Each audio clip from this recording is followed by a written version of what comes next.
ہمارے مفتی صاحب جو اخلاقی طور پر کمزوریاں ہیں وہ شکایات مغرب کو ہم سے ہیں.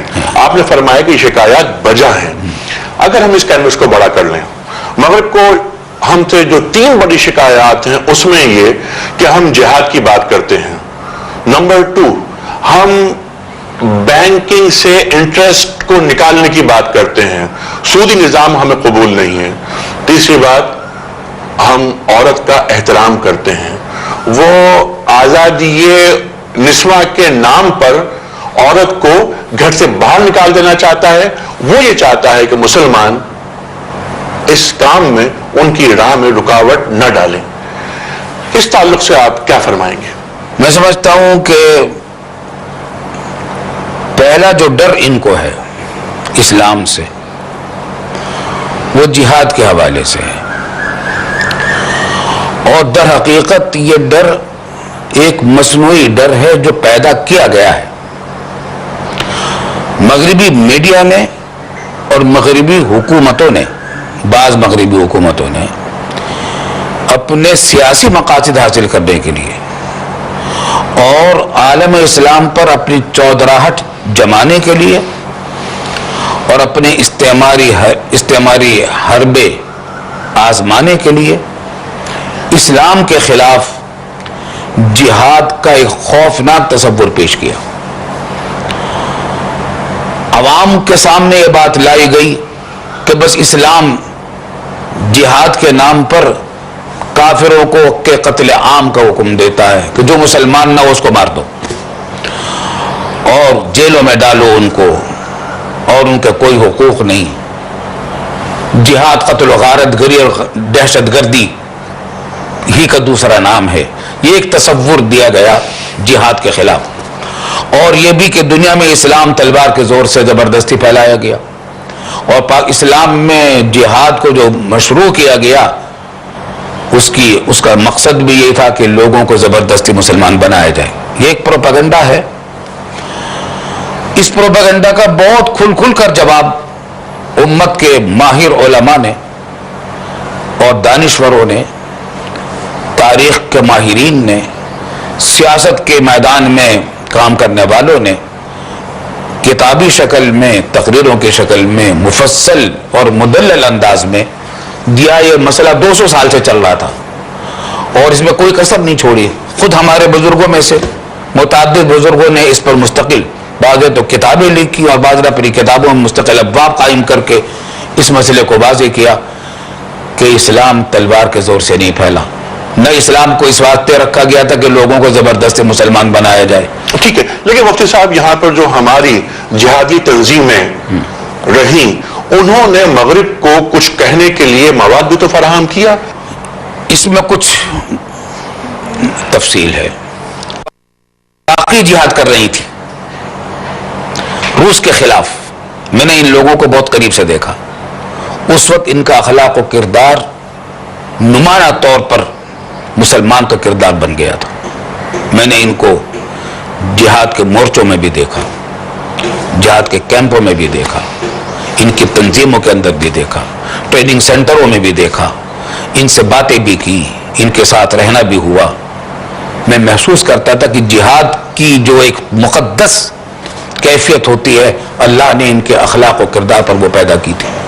تقوی, اخلاص, تدبر, تواضع, انکساری, جان سپاری اور قربانی, اور دنیا سے بے رغبتی, آخرت کی فکر, اللہ کی رضامندی کی کوشش, مخلوق خدا پر رحم, یہ تمام صفتیں جو مسلمانوں میں ہونی چاہیے ان میں سے بہت ساری صفتیں میں ان مجاہدین کے اندر اپنی آنکھوں سے دیکھتا تھا اور مشاہدہ کرتا تھا. یہ جہاد کی برکات تھی کیونکہ وہ حقیقی جہاد ہو رہا تھا. پھر یہ جہاد کی برکات اور یہ فیوز کیسے دور ہو گئے؟ بس یہ کہ جب جہاد سے یہ ہٹ گئے, جہاد ختم ہو گیا, روس کو شکست فاش دے دی. جہاد جب ختم ہو گیا تنظیمیں باقی رہ گئی. اب ان کے پاس کوئی ہدف باقی نہیں رہا جہاد کے لیے, کوئی ایسا واضح ہدف موجود نہیں تھا. اب ان کو یہ چاہیے تھا, یہاں اگر ہماری قیادت ہوتی کہ اب ان کو کہا تھا کہ دیکھو یہ کام اب وہاں ختم ہو گیا, اب تمہاری کچھ یہ کام ہے, یہ کرنے کے کام ہے, ضرورت اس بات کی تھی کہ جو خلا ہوا تھا دنیا کے اندر سے ایک سپر طاقت کے ہٹنے سے، اس خلا کو مسلم ممالک پورا کرتے. گویا روس کے زوال کے بعد یہی جہادی تنظیمیں جنہوں نے امریکہ کے مقاصد کو پورا کرنے کے لیے ایک کردار ادا کیا، وہی جہادی تنظیمیں اب امریکہ کے نظام کے خلاف ہو گئیں اور امریکہ کو اب ان سے نمٹنا پڑ رہا ہے. تو ہوا یوں ہے کہ امریکہ نے روسی فوجوں کے افغانستان سے نکلنے کے ساتھ ساتھ ہی فوراً عالم اسلام کے خلاف جارحانہ کارروائیاں شروع کی، اور سینئر بش نے خلیج پر میں اپنی فوجیں اتارنے کا ایک ہیلا بنایا، صدام کو استعمال کیا، اور حرمین شریفین کے علاقے میں اور سب علاقوں میں اپنی فوجیں اتارنے کا ایک بہانہ بنایا. اس سے جہادی تنظیموں میں ایک اشتعال پیدا ہوا کہ یہ ایک نیا دشمن ہمارے سامنے آ گیا. کل تک یہ ہمارے ساتھ شامل ہو گیا تھا، ہماری مدد کرتا تھا، اور آج یہ عالم اسلام کو مٹانے کے فکر میں آ گیا ہے. تو اس واسطے مجاہد تنظیموں میں امریکہ کے خلاف اشتعال پیدا ہوا. لیکن ایک بات میں آپ سے اور عرض کر دوں، عام طور سے یہ تاثر دیا جاتا ہے کہ افغانستان کا جہاد جو روس کے خلاف ہوا تھا یہ امریکہ کی جنگ تھی روس کے خلاف، اور جس میں اس نے مسلمانوں کو لڑایا اور پاکستان کو لڑایا، مجاہدین کو لڑایا. میں سمجھتا ہوں یہ واقعات کے خلاف ہے. اچھا،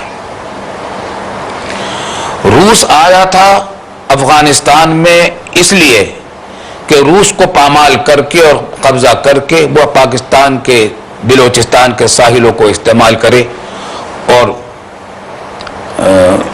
گرم پانیوں کو استعمال کر سکے، کیونکہ اس کے بعد دور دور تک ادھر سمندر نہیں تھا. تو جتنے وسط ایشیا کے ممالک تھے سمندر سے محروم تھے، تو یہ سمندر کو استعمال کر کے مشرق وسطیٰ تک اپنی رسائی کا راستہ بنانا چاہتا تھا. در حقیقت وہ افغانستان میں داخل ہوا تھا پاکستان کو فتح کرنے کے لیے، بلوچستان کو فتح کرنے کے لیے. اسی لیے پاکستان کے مسلمانوں نے اس میں بڑھ چڑھ کر جہاد میں حصہ لیا، اور افغانستان کے مسلمانوں نے جان کی بازی لگائی.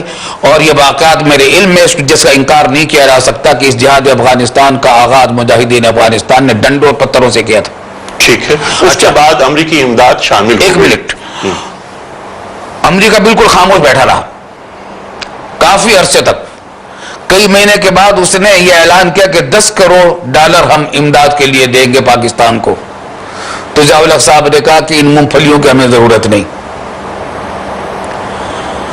جہاد امریکی امداد کے بغیر جاری رہا ہے 2 سال تک. ٹھیک ہے، میں یہاں پر ایک بات یاد کرنا چاہتا ہوں مفتی صاحب، وہ $400 ملین سے جیمی کارٹر صاحب کا زمانہ تھا.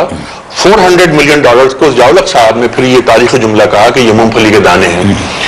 پھر وہی امداد $4.02 بلین ہو گئی.